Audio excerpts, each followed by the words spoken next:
De vuelta en zona pública y digamos que en un cambio de única ocasión, o bueno, por lo menos espero que así sea, nos acompaña hoy Rafael Martínez de la Borbolla, no en viernes como es su espacio tradicional en zona pública, porque ese día vamos a tener un bloque bastante largo de entrevistas y por ello le pedí que nos hiciera favor de venir hoy en miércoles a zona pública. Bienvenido, Rafael. Pero además, muy motivado, muy contento, porque nos va a presentar un libro que se llama Para combatir esta era, de Rob Riemen, que hasta donde entiendo es holandés, pero con el cual Rafael Martínez de la Borbolla, y mire que le sabe a esto, está, ¿cómo diría yo? Entusiasmado, Emocionado. ¿Es para ti un descubrimiento de un nuevo Hegel o algo así, me decías? Pues mira, resulta que el filósofo más importante vivo hoy en día en el siglo XXI es Rob Riemen. ¿Cuántos años tiene? Él nació en 1962. O sea, es más o menos de nuestra rodada. 55 años. 55 años. Él nace en Holanda. O sea, podría ser nuestro amigo. Podría ser nuestro amigo.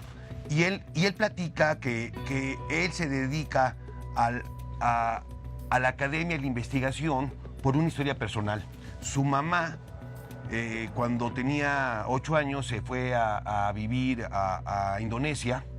Le toca la Segunda Guerra Mundial y cuando tiene 10 años llega la ocupación japonesa de la isla y va a estar en un campo pues, de concentración 5 años. Entonces su mamá nunca va a tener acceso a la educación, va a tener pues una adolescencia. Estamos viendo en pantalla bastante dramática. La carátula de Para combatir esta era de Rob Riemen. Perdón, continúa. Sí, y lo que la mamá decide que es que lo que mejor le puede dar a sus hijos es la educación.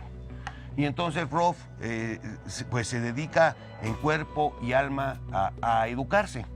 Y él escribe este libro que porque hace como 5 años... Un paréntesis nada más, de orientación para nuestros amables audiencia.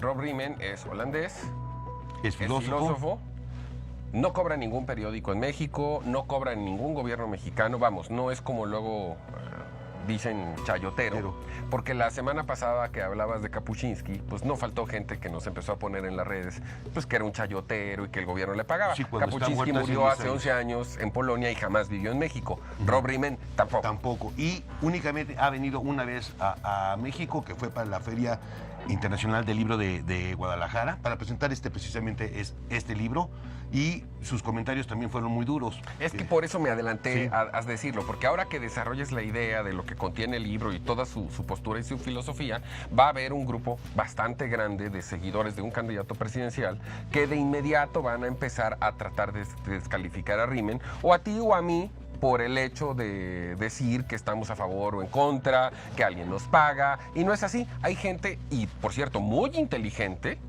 que tiene un nivel elevado de pensamiento y que desarrolla ideas, y nosotros lo que hacemos es presentar. Y aquí lo interesante es que este libro él lo escribe hace 7 años, en el 2011 lo empieza a escribir y lo publicó en el 2017. Él lo escribe porque en Holanda estuvo a punto de ganar la extrema derecha. Correcto. Y entonces él hace un análisis de qué está pasando con una sociedad tan civilizada como la holandesa, que incluso está en la vanguardia, y que incluso ahí lo que es Ana Frank y el Museo de Ana Frank es ya hasta un estilo y es parte de la cultura de ese país. ¿Cómo es posible que el fascismo estuviera a punto de triunfar en Holanda y que hoy por hoy es la segunda fuerza más importante política de ese país? Y él escribe este libro que se llama Para combatir esta era, consideraciones urgentes sobre el fascismo y el humanismo, y son prácticamente 2 ensayos. En el primero, él habla del resurgimiento del fascismo y nos explica que, pensando todos que en 1945, con el triunfo de los aliados sobre la Alemania nazi y sobre la Italia de Mussolini, había terminado o habíamos logrado vencer al fascismo, pues estamos en un grave error. El fascismo lo único que hizo en 1945 fue ocultarse para mejores tiempos, pero siempre ha estado latente en nuestra sociedad. Entonces, con los últimos tiempos, derivado de algunas circunstancias que ahorita vamos a platicar lo que él ve, y principalmente por la pérdida de valores de la sociedad, el fascismo va a empezar a resurgir dentro de la democracia porque es una enfermedad de la democracia. Todas las democracias van a tener latente al fascismo.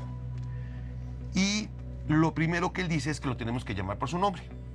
¿Por qué? Porque ahorita ya hay palabras que decimos, es que son nacionalistas, es que son de extrema derecha, es que son populistas. No, al final todo es fascismo, todo lo que sea totalitario es fascismo, así sea de izquierda o de derecha. Y aquí vemos que los grandes filósofos del siglo XXI todos coinciden en esto, que el fascismo no necesariamente tiene que ser de derecha, también hay de izquierda. Y él nos pone que estamos viviendo en una especie de amnesia colectiva. Y que derivado de No necesariamente amnesia, también hay una enorme falta de conocimiento. Sí, y él nos dice que como resultado de nuestros tiempos se han perdido mucho los valores y se ha perdido mucho la ética dentro de las élites, a los cuales él los presenta como la principal causa al resurgimiento del fascismo. Y nos pone que las élites han perdido sus valores. ¿Por qué? Porque tienen una avaricia constante. Y económica y de poder. Sí, y que se ha perdido la responsabilidad moral de las élites, que son las que deberían de llevar en cierta manera el camino de guiarlos. Entonces, en el momento en que se corrompen estas élites, se empieza a crear una desigualdad tremenda y empiezan a surgir muchos corajes, muchos odios dentro de la población que se siente desplazada, que no se siente atendida. Y en ese momento es cuando van a llegar algunos líderes a aprovecharse de esas circunstancias. Es un vacío. Efectivamente, para crear el fascismo. Mediante un discurso en el cual se diga lo que la gente quiere escuchar. Efectivamente. La sociedad se hace antidemocrática, así digámoslo, porque siente miedo, porque siente resentimiento, tiene frustración, tiene enojo y tiene ignorancia. Y deseos de venganza. Sí, odio, el coraje, ¿no? El que se sienten que han sido desplazados erróneamente, ¿no? Sí. Y entonces todo esto va a empezar a nutrir al fascismo y él detalla, literalmente detalla, cuáles son las características de los líderes fascistas. Él pone, por ejemplo, que el populismo que nosotros conocemos en América Latina es completamente distinto a los orígenes del populismo que inició Tolstoy en la época de Rusia de los zares, que era acercar a la intelectualidad con el campesino. No, dice, aquí el populista lo único que quiere es el poder, pero como no se puede identificar como fascista, necesita meterse al subconsciente colectivo para, tomando una idea, a potencializarla y alcanzar el poder. Sí, y entonces dice, todos los líderes fascistas se tienen que presentar como mesías y antisistema. Todos. Es una condición de... Es una condición a fuerza. Y además él pone y nos apunta la importancia que es dividir la religión de la política. Porque dice que el fascismo al final es un movimiento secular, casi religioso. Porque los seguidores empiezan a ver al líder como la única persona posible de que va a poder arreglar todos los problemas de cualquier índole posible y por decreto, sin cuestionar y menos criticar cómo va a ser esa persona para arreglar esos problemas. Y esta parte secular o religiosa que comentas se va traduciendo en el afecto de estos seguidores, que empieza a volverse fanatismo y que aquí lo hemos comentado en otros contextos. Va creando células que parecen sectas. Así es. Que son muy agresivas contra la crítica, contra el desacuerdo y que atentan directamente en pleno siglo XXI. Atentan contra la libertad de expresión, contra la tolerancia, y contra la dignidad humana. Contra la dignidad humana, contra la capacidad de debatir. Y esa es una característica muy señalada también del fascismo. Así es. Y esto nos pone, la principal arma del populismo es el resentimiento de las personas. Sí. Es una propaganda que está llena de mentiras.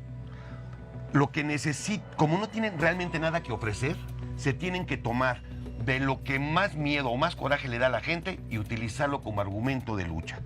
Es antidemocrático, existe censura, hay un control de la sociedad, dicen hablar a nombre de la gente, pero no dicen cuál gente, ni cómo. Es un discurso de agresión y descalificación, insultos, y todo aquel que no piensa como ese grupo es automáticamente el enemigo. Es el enemigo. Sí, y siempre utilizan teorías de conspiración y de complot para irse fortaleciendo más el control que ellos tienen. Y por ejemplo, él pone, para terminar, que Trump no es un populista, él es un fascista porque desde un principio dijo lo que iba a hacer, se tomó de él. Es que todo lo que has dicho lo describe de pies a cabeza. El 70% de los que votaron por Trump resulta que su única fuente de información era Fox News. Es decir, nunca leyeron el Times, nunca leyeron el Washington Post. ¿Por qué? Porque leerlos para ellos era cuestionar a su líder y como tenían tanto la coraje. reminiscencia nos lleva a pensar que el fascismo es la personificación de Benito Mussolini. Benito Mussolini tenía una serie de características muy particulares en el tiempo y en el espacio que a él le tocó vivir. Y pensamos que para que el fascismo sea igual tiene que ser como el de Mussolini. No, no necesariamente. Esta explicación de Riemann amplía el escenario bajo, además, una descripción muy detallada de las características y los actores que me parece Y mira, extraordinario. para concluir es a Thomas Mann, que es un filósofo de los 30, él advirtió y lo vuelve a poner al día a Riemann. Él advirtió en Estados Unidos a Roosevelt que el fascismo, si entraba a Estados Unidos, iba a entrar en nombre de la libertad. Bueno, extraordinaria presentación, Rafael. Muchas gracias. Gracias. Ojalá y podamos hablar más de Rob Riemann en el futuro. Y nos vemos el próximo viernes. Muchas gracias a todos. Gracias a ti. Vamos a un corte, no nos tardamos nada. Volvemos a Zona Pública.